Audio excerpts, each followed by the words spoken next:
The Big East schedule is out. Where are the highs? Where are the lows? We'll dive into all of that. Omaha has a new/repeat champion. We'll give a congratulations to a well-deserved world champion, as well as the Roll Jays podcast brought to you by Pepper Jack's Grill and Pyramid Contractors. Tap in now. Heads up, it's the Roll Jays podcast, the voice of the Creighton basketball fan. With your hosts, Jimmie Allen and Casey Matthews. Join the crew and meet CU players, coaches, and a whole lot more. Now, the Roll Jays podcast. Here's Jimmie Allen.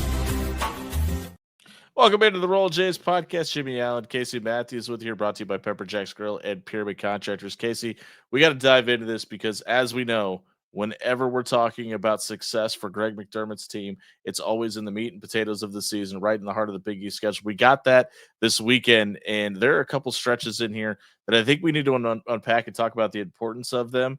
I want to get your thoughts. When we talk about where you see the defining moments of the season, looking at the schedule, where do you see that at? Yeah, so the schedule release is always fun. It's always sort of fun to kind of look and see, the thing for me that I would always look at would be your road stretches. Do you have any really long road trips? Do you have any really long home stretches? And when I look at it, and I've got it up on my other screen, Jimmie, we do have a couple of those back-to-back home games, which you like. I think it was last year we had a stretch where we had maybe 3 home games in a row, once or twice, or away. Yeah, they had a 4 and a 3 where they had 4 games at home, 3 and then a stretch of 3 games at home. Yeah, we don't have that at all. You got a couple, 2. Yeah, you only have 2 where you're gone for 2 games, which you like. You end the season with the bye going into the Big East tournament, which is nice, especially if you need that. And 2 of your last 3 at home are at home as well. And that helps a ton. Absolutely. And, listen, when you look at I think the thing that's interesting when people don't know it and don't really focus on it until you're in the moment. But as you're looking ahead, we got lucky with Xavier on the road. Someone say, "Oh, you're opening up with Xavier." Yeah, the students are gone, so they'll leave campus. Yeah, they'll leave campus a few days before that game. So that certainly helps because that's a very tough place to play in the Cintas Center. So, but flip side of that, you get Marquette at home on December 20th too. So there's a little bit of a trade-off. You do, and I'm going to throw a little bit of shade here, Jimmie. And screw Shaka Smart. Students, if you come at me if you need to, but the reality is, the student section at CHI doesn't exactly induce fear in the opponents. Now, I hope that changes. Dan Hurley might want a word, but I was going to say, unless UConn is in the building, and then it's an absolute nut house. So I'm really hoping and challenging the student section to show up, all season long because it's a huge help. But I do know what you're saying, Jimmie. You're not going to have students in the building for that. Is it Marquette? Yeah, the Marquette game. But it's also a Saturday. Or Utah Tech. Yes, or Utah Tech, correct. Which is interesting. But it is also a Saturday game. So you would hope, you're going to have some fans in just because it is a Saturday. And so we'll see. But, I kind of teased it in our recruiting video a few days ago. Look, to me, Jimmie, I don't want to be dramatic. Like our whole season is made up of, but look, there's a stretch that starts with St. John's at home on January 10th and ends with Georgetown on the road on February 4th. That to me will make or break our season, our besides the postseason, right? The reason why that's important is you're talking about seeding for the conference tournament and all those sorts of conversations. But you start that stretch with St. John's at home. Okay, I'm just going to read it. I'm not going to memorize it. But will Rick Pitino wear a white suit? That'll be the great debate. Yeah, that's exactly what I was going to get at is the suit. But no, so you got St. John's at home. You have Georgetown at home. Okay, Georgetown's going to be better this year. They will not be the same Georgetown we've seen the last couple of years, even though, the last couple of years, they've given us a challenge. But this is going to be a better Georgetown team. And then you go to Providence, which, again, Providence is on a lot of people's radar that could challenge the Jays. And for the it's third team. Yeah, go ahead. and it's a little bit of a trap game, right? It's right in that lull of when you get that St. John, and you go to Villanova before St. John's. We don't know what exactly it's going to look like in Philadelphia this year, but St. John's, Georgetown, and then you go on that road where it's kind of a look ahead situation in the next games you're going to allude to too. So it's a very easy trap game, in my opinion. It could be. And to your point, I think they're going to be good. Yeah, I was going to say that the trap one for me is actually Xavier. And okay, because to me, Providence is, you're going to be on the road there. You're going to go into a hostile environment. It's a team that has on paper a much upgraded roster and could challenge Creighton for that third. I do kind of have us penciled into the thirds. I just think UConn and St. John's are going to be really good. And but it's easy to pencil in, right? Like those two. It just is. The cream of the crop. As much as I'd love to say we're going to go undefeated and win the national championship, you got to be somewhat realistic. Yeah. But I think Providence and Georgetown will fight it out for 4th and 5th in the league. But so those two, playing Providence on the road, it will be tough. But the reason why I have Xavier as my trap game is because then you have the bye right after that. Yeah. So you come home, you go Friday, you got a couple days, you got an extra day, right? Because you played Providence on Friday. You play that Xavier game at home on a Wednesday night, and then you have almost a week off after that. If you've beaten Xavier, especially if you've beaten them on the road, that could be a little bit of a lull. They're like, oh, we already beat these guys at their place. Now, if you lost to Xavier, not so much, okay? But we won't get into all the weeds there. Could be the opposite effect, right? Right. So that to me is that one. And then you go to Marquette, okay? I don't think Marquette is going to be that good this year. I really don't. Just on paper, I think I've got them maybe 5th or 6th in the league. I think Shaka's a good coach, but I just don't have him. I just don't have him up that high. And then you got UConn coming into the CHI on January 31st. It'll be a Saturday. I'm assuming it's going to be dollar beer night. Yeah, I don't like. I think we need to find a way to make the perfect lineup happen where instead of January 31st, maybe December 31st is when Dan Hurley comes down for dollar beer night. But you do want the students. That might be. You do want the students there though. Yeah, and they will show up for that game. They will show up for that game, and they'll be nuts and they'll be loud. So, and then that last one in that stretch for me is you go to Georgetown, which, can be a little bit of an issue going there on the road right after the UConn game. But listen, to me, again, it's so early, right? It's September right now, so who knows what will be happening at that time. But to me, I would say if you can split that UConn St. John's, those two, at least one of those at home. Series for the series for the season, yeah. Well, no, I'm just saying those two games because in that stretch that I've laid out, you play St. John's and you play UConn at home. Yeah, because you lose to both of them. Right. You need to win. You need to win one of those games. And you can certainly win both. Yeah. But I'm saying I think you gotta win one of them. And then I think you gotta win 2 out of the 3 on the road. If you can do that in that stretch, I think the 3 seeds should be the floor. Yeah. Yeah. The way that the rest of the schedule works out, like, look, you're gonna play UConn, you're gonna play St. John's back to back on the road. That's a nightmare. Tough task, yeah. And that's a Wednesday, Saturday. So you're going to stay out on the road. Look, that's tough. Okay. For anybody. Tough. But you get those 2 games out of the way. Yeah. And that St. John's one's a Saturday. I'm just assuming it's going to be an MSG. Like you can who knows what could happen there. Go ahead and pencil it in, Jays fans. Yeah, right. The one part of this season that I'm the most. Were you done? I'm sorry, because I'm never done, Jimmy. You know that, but by all means, go ahead. The one part of this season that I'm going to be intrigued by the most, just because we know how important the Big East schedule is. Like you can already kind of pencil that one. My 1A is how does this team respond to the way Vegas went last year in the Players Era Festival? Obviously, a lot of bad taste and a lot of mouths on the way back from what happened in Vegas for the expectations for what last year's team was. It kind of feels like the expectations for this year's team, despite Ryan Kalkbrenner not being back, maybe a little bit higher, specifically Yeah. with what they did in the transfer portal. And I probably could have left the word may out of there. So how this team responds, knowing what happened last year, is going to be really interesting to me from a mental toughness standpoint. Now, I'm not that's not to say that if they go out and what happened last year happens again this year, that necessarily they're mentally not tough, because there were a lot of factors why Creighton kind of messed the bed last year in Vegas, and those things could happen again this year. But to me, I hope that's a point of emphasis from this coaching staff.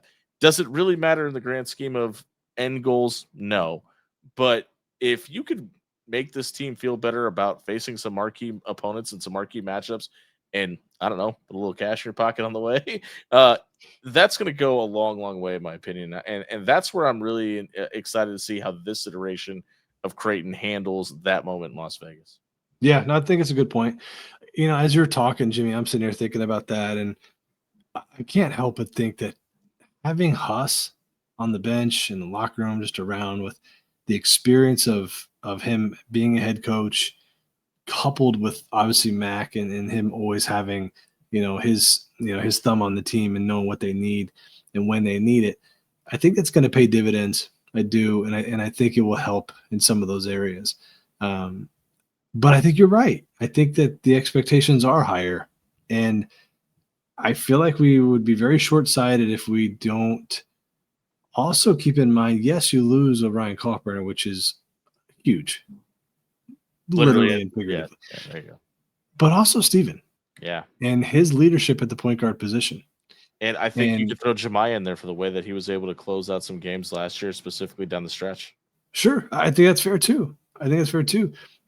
With Steven, though, to me, it's the ball was going to be in his hands. He was going to be able to calm the game down if need be. He got really, really good throwing the flip ups. He got really good at reading the ball screen actions and just sort of settling things down when they needed it. So I'm really interested to see how Nick handles that role. But go ahead. Do you think he's that guy? Do you think he's the guy if they need, like, obviously he's the point guard, but do you think he's the guy that in that situation they put the ball in his hands? Because for me, I think it's Josh. Well, no, I'm just saying. Well, one, I don't. The thing with Josh to me is how do I say this? The most important part about that position for me is the feel of when to push it, when not to push it. Getting into the actions, responding to pressure, those sorts of things. To me, Josh is going to be a scorer for us. Yeah. I don't think he's going to be a facilitator. I don't think he passes it. I don't think passing is necessarily high. I think we're talking about two different things here then, because I was coming from a sense of, hey, we need a bucket. We need not even that, but we need the guy that's going to determine the outcome of this game to have the ball in his hands in this moment. Oh, because I don't think that. I don't see that. Now, do I think that you draw something up for Josh when you need a bucket? Absolutely. Okay. Absolutely. But is Josh going to be the one that gets you into the action? I don't think so. I think you're going to default to Nick there as our point guard. But I just think more than anything, though, it's just the presence.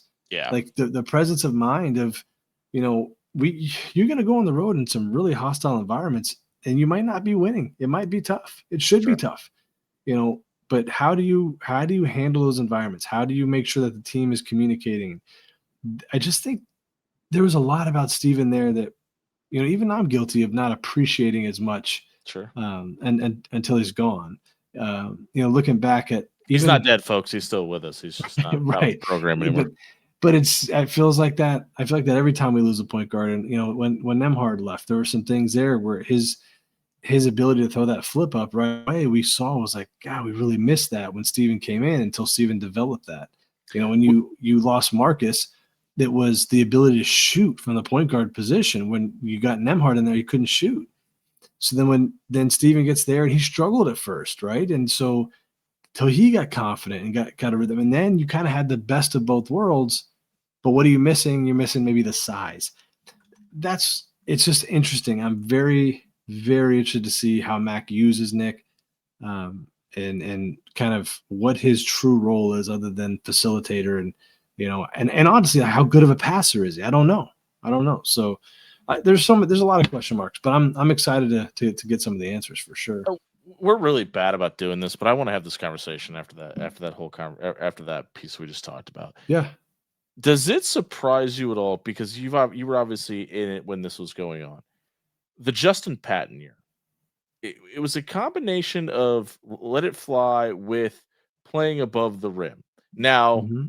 it's really hard to find a Ryan Kalkbrenner, Justin Patton guy that can be that rim protector, and the offensive force that when Justin kind of figured it out later in his freshman season, he was able to.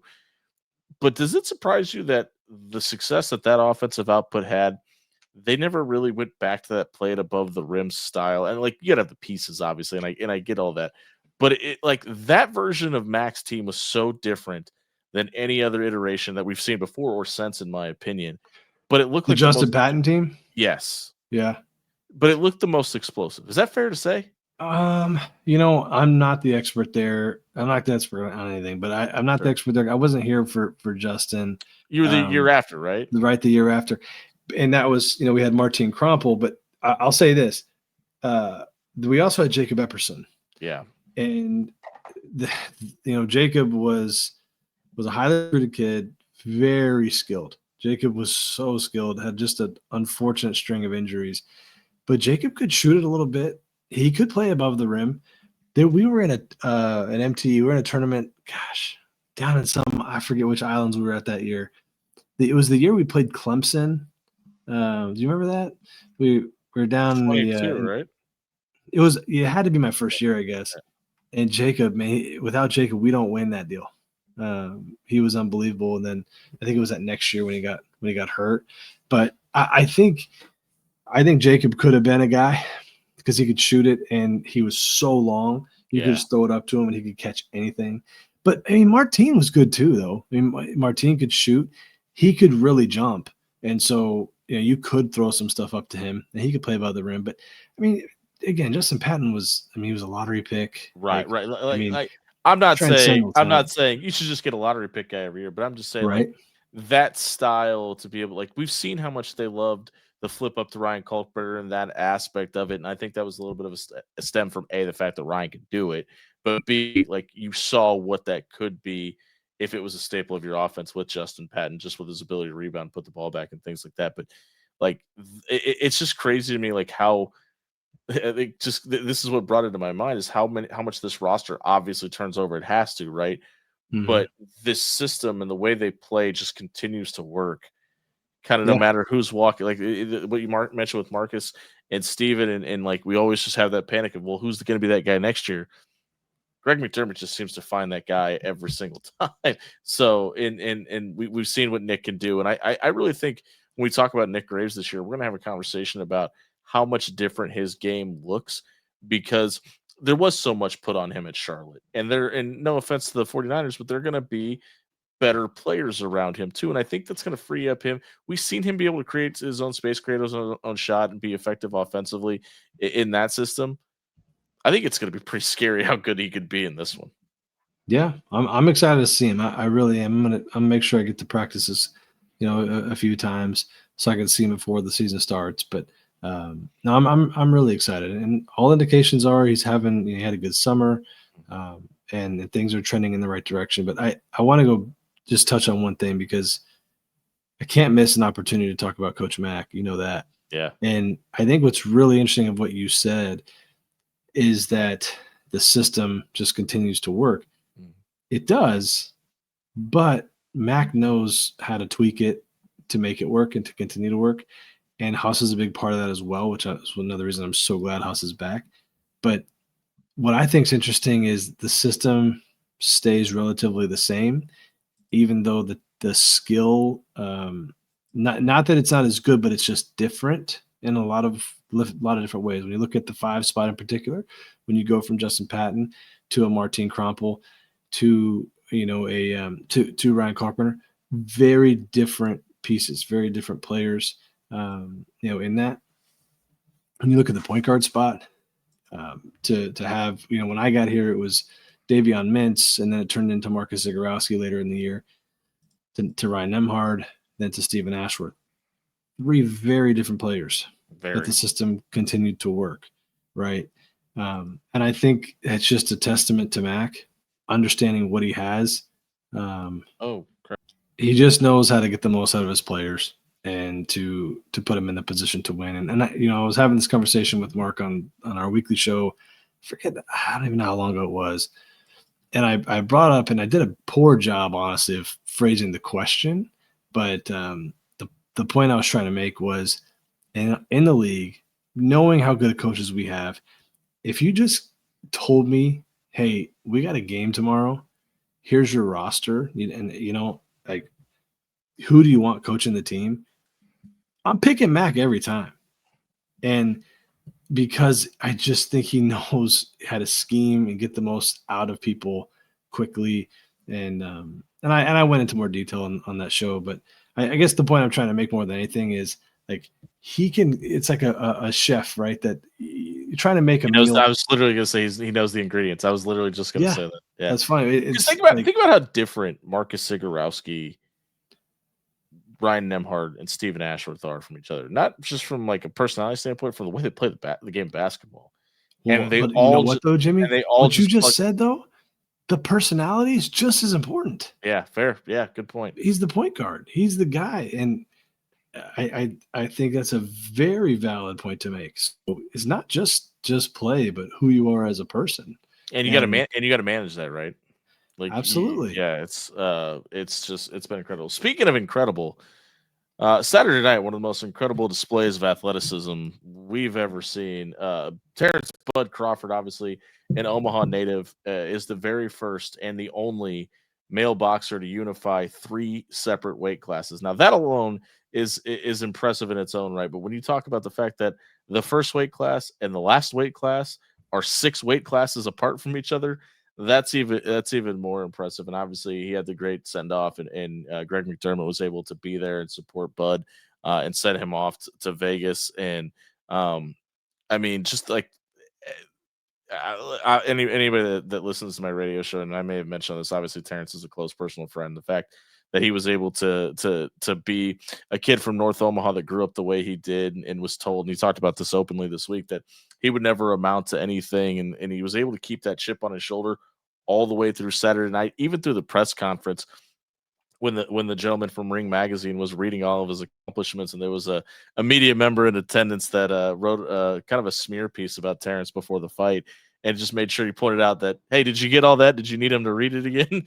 But just to do things the right way, and I know that seems a little cocky and arrogant, but the fact that he went after the fight and gave the belts back to Canelo so he could take those home with him, and had the moment where he was able to put his son Terrence Jr. up on Wayne Sullivan's shoulders and have him hold the belt, and everything that went into that celebration. I know there's always pomp and circumstance when we're talking about combat sports, but that reaction when they announced him as the winner by decision afterwards was 100% genuine, because it was the culmination of a career that he's now 38 that started when he was 16, and had some stuff happen that unfortunately he missed the Olympics, and his only loss on record being the Junior Golden Gloves, and all that, all the way up until finishing a perfect 42-0 career. If that's the end, I don't think it is, but if it is, it's the exclamation point on something he's been saying for 4 years, that this is the Terrence Crawford era.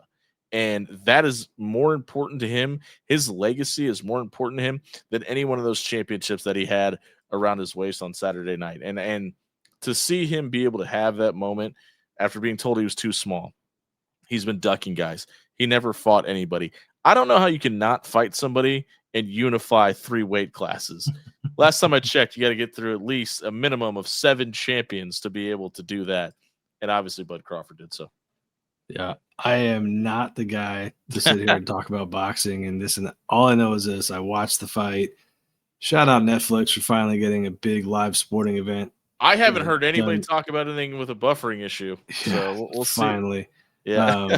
But it was a fun. I don't like boxing that much because I always find it boring. I always find like guys just sort of dance around and throw a few punches. I'm more of a UFC guy. Yeah. But that fight was exciting. I love the fact that Bud didn't, like, I think for me, because I was watching it and I knew he had won, 7 rounds, I was kind of like, I had it scored 9-3. That's how I scored. Well, I'm saying before it was even over, when he got through to he won 7 rounds. I was kind of like, all right, dude, just don't get knocked down, don't get knocked out, and you're gonna win this thing. Just chill out. And it was like, nah, no. I'm gonna continue to go after him. It was, again, I don't know anything about boxing, but for me, as just a very casual fan, I'm super with you. fun to watch. I half expected him to coast a little bit, but he's also a showman. Like, if you ever see Terrence Crawford out at a bar throwing darts, feel free to sit by and watch him, because he's going to let you know if he's winning or losing. More importantly, he's going to let the person know he's throwing against as well. But that's just not him, man. Like, he's the most hyper competitive person I've ever met in my entire life. I think back to the Sean Porter fight, where he was ahead on the scorecard, but his corner told him he was behind. And he went out and 15 seconds later stopped the fight. So, like, it's one of those things that, like, don't tell that man he's losing or is going to lose, because you don't want that problem. I'm just going to throw that out there now. But congratulations to Omaha Zone. And like I said, 42-0 is incredible, but I don't think it's the last time we're going to see him. He talked about openly after the fight with Max Kellerman that he was going to have to talk with his team and kind of get that all sorted out. I find it really hard to believe that a warrior of that caliber isn't going to go out on his shield in his hometown, or maybe about 45 minutes to the west. If you know, you know. But that's just to me. I don't think you can finish the Terrence Crawford story anywhere else in the world than inside the state of Nebraska. Yeah, interesting. Could he fight in what's it called? In Memorial Stadium. Yeah. That's something that I think he's talked about publicly, and I know the folks down in Lincoln have talked about as well. So I would be I'd be really surprised if they don't find a way to make that happen. Yeah, cool. Well, speaking of boxing, we'll talk about what this is. This is the Roll Jays podcast that was brought to you by Pepper Jack's Grill and Pyramid Contractors. I'm Jimmie Allen. That's Casey Matthews. Don't forget to go follow, like, and subscribe to Big East Energy on YouTube. You're here anyway. Just go ahead and click the link above us. Go ahead and like and subscribe. I mean, we're almost at 20,000 subscribers.